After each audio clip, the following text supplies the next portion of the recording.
والصلاة والسلام على سيد الأنبياء والمرسلين وعلى آله وصحبه أجمعين اما بعد 18ویں سپارے میں سے سورہ النور شریف جس کا انشاءاللہ تعالی ہم ترجمہ اور مختصر اس کی تفسیر کی طرف نظر کریں گے انشاءاللہ تعالی۔ قرآن مجید فرقان حمید کا اسلوب انسان کی ہدایت اور اس کی رہبری ہے۔ انسان کو اللہ تعالی نے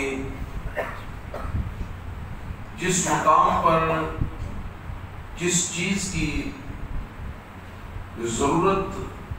پیش آئی اسی کے مطابق احکامات قرآن مجید فرقان حمید کے اندر اللہ تعالیٰ نے نازل فرمائے،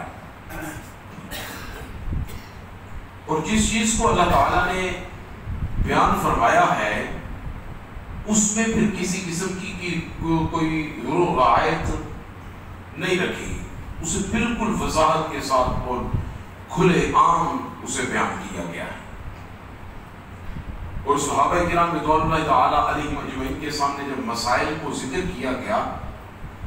تو پھر صحابہ کرام رضوان اللہ تعالی علیہم اجمعین سے بھی اس چیز کی بالکل جو ہے وہ انہیں تربیت فرمائی گئی کہ ہر مسئلے کو کھول کر اور وضاحت کے ساتھ اس کا بیان کیا جائے،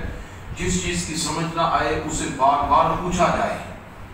اور بار بار پوچھنے کے بعد مسائل میں سے کوئی ایک ایسا حجام، کوئی ایسا ابہام یا کوئی ایسی چیز رہ نہ جائے کہ آپ کو سمجھ نہ آئے۔ اور صحابہ کرام رضوان اللہ تعالی علیہم اجمعین وہ صحابہ ہوں یا صحابیات، یعنی مرد ہوں یا خواتین، انہوں نے حضور کریم علیہ الصلوۃ والسلام سے ایک مسائل پوچھے، پھر مسائل پوچھنے کے بعد انہوں نے اس چیز کو وضاحت کے ساتھ آگے جب وہ اپنے نسلوں تک، اپنی اولادوں تک اور دوسرے لوگوں تک پہنچایا۔ کیوں کہ نبوت کے بعد حضور کریم علیہ الصلوۃ والسلام کے صحابہ ہی وہ پہلا مرحلہ تھے کہ جو علم دین اور اللہ تبارک و تعالی اور رسول کریم علیہ الصلوۃ والسلام کے پیغام کو آگے پہنچانے کا بہترین اور کامل ذریعہ تھے۔ اب جب یہ پہلا مرحلہ تھے تو اس پہلے مرحلے کے اندر ہی انہوں نے اس چیز کو کامل طور پر سیکھا، سمجھا اور آگے لوگوں کو سمجھایا،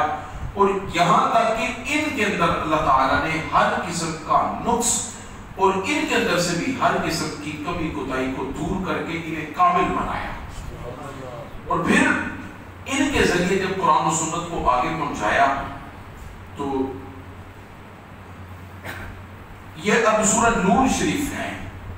اس کے اندر اللہ تعالیٰ نے اکثر معاملات کا ذکر فرمایا ہے، گھریلو معاملات کا ذکر فرمایا ہے، میاں بیوی کے آپس کے تعلقات کا ذکر کیا ہے۔ جب ایک رشتہ بن جاتا ہے اور رشتے کے مضبوط ہونے کے بعد اس رشتے کے اندر جتنی بھی جو ہے وہ کمی یا کوتاہی رہ جائے جس کی وجہ سے اس رشتے کی کمزوریاں جب وہ سامنے نظر آنے لگیں، ان چیزوں کا سارا ذکر فرمایا، اور پھر اس کے بعد اس رشتے کو کس قدر مضبوط کیا جائے اور اس کی مضبوطی کے جو اسباب ہیں ان چیزوں کا ذکر فرمایا۔ پھر اس آیہ مقدسہ میں اللہ تعالیٰ نے سب سے بڑی چیز جو ہے ام المؤمنین صدیقہ کائنات حضرت سیدہ اما عائشہ صدیقہ رضی اللہ تعالی عنہا کی برات کا ذکر فرمایا کہ منافقین کی طرف سے جب آپ پر تہمت لگی اور حضور کریم علیہ الصلوۃ والسلام کا سکوت یعنی آپ کی خاموشی اور اللہ تبارک و تعالی جل مجدہ الکریم کا اس میں اظہار بیان اور ان ساری چیزوں کا ذکر فرمایا، اور پھر اس میں اس آیت مقدسہ میں اللہ تعالیٰ نے اپنی الوہیت کے تمام دلائل اور شان الوہیت پر بیان اور خالق کائنات جل مجدہ الکریم کی عظمت و جلالت و رفعت پر جتنے نشانات ہیں خالق کائنات نے اس آیت مقدسہ کے اندر سورت کے اندر بیان فرمائے. اور پھر آخر میں اللہ تعالیٰ نے اپنے حبیب کریم صلی اللہ تعالیٰ علیہ وسلم کی بارگاہ کا ادب سکھایا کہ جب محبوب علیہ السلام سے گفتگو کی جائے انداز گفتگو کیا ہونا چاہیے. کریم محبوب علیہ السلام کے سامنے اگر آپ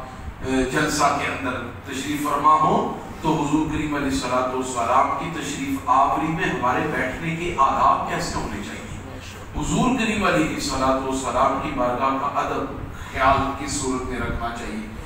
یعنی کہ اس سورہ مقدسہ میں اللہ تعالیٰ نے ان ساری چیزوں کا بیان فرمایا اور انسان کہاں تک جو ہے وہ اپنے آپ کو برائی سے محفوظ رکھ سکتا ہے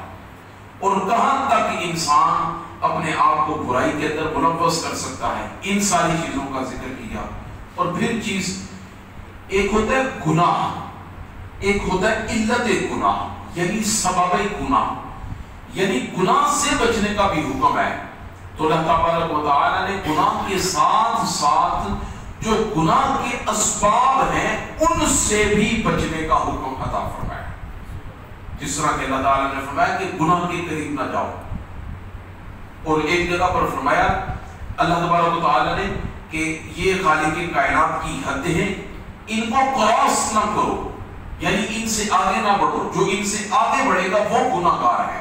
حد کو کراس کرنے والا. اور ایک جگہ پر فرمایا کہ ان حدوں کے قریب بھی نہ جاؤ, یعنی کہ ان حدوں کے قرب جانا ہی انسان جو ہے وہ قریب جائے گا تو باہر جائے گا.